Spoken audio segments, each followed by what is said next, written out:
What's happening, BC Spirits? BC Spirits Cocktail of the Week, number 6. I'm really happy that I'm sort of building up into doing more and more of these. I'm loving doing cocktail tutorials right now, even though it just takes my mind off all my other stuff going on. But today, I want to do a cocktail that's often maligned by a lot of bartenders, and that's called the Blood and Sand. It's a Scotch cocktail, pretty classic.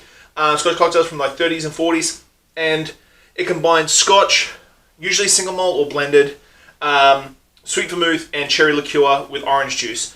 Orange juice is a typically mega difficult juice to play with because it fluctuates so dramatically. Limes, 9 times out of 10, still taste like limes. Lemons, 9 times out of 10, still taste like lemons. But oranges can go from sweet and juicy to acidic and sort of astringent. And so this cocktail can sometimes get really screwed up by bartenders.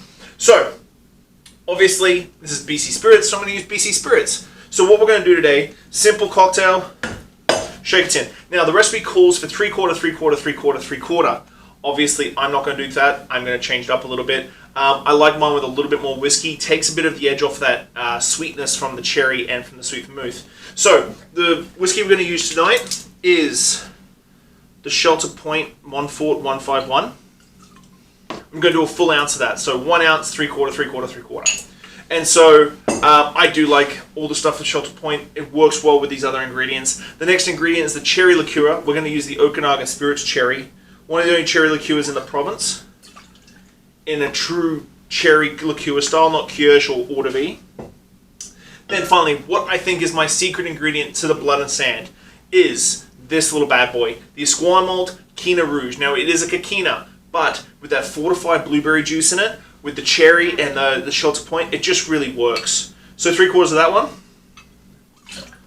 I think this works better than sweet vermouth. It's a little bit dry, it's a little bit more complex. And let's go ahead and do 3/4 of an ounce of orange juice. There we go. Put that in there. Little ice. Shake.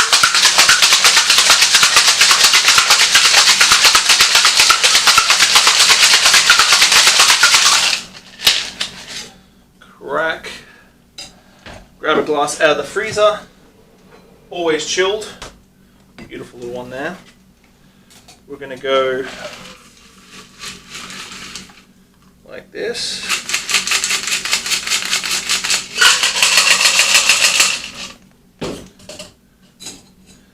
We're going to do an orange twist.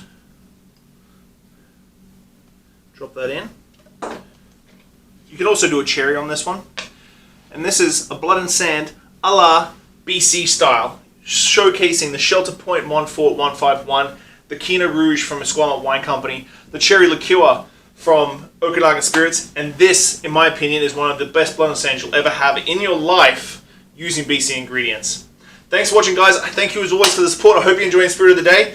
I've got some really cool videos coming up very, very shortly that me and the team have been working on. So I hope you enjoy it. Have a great week. I'll see you real soon. Bye.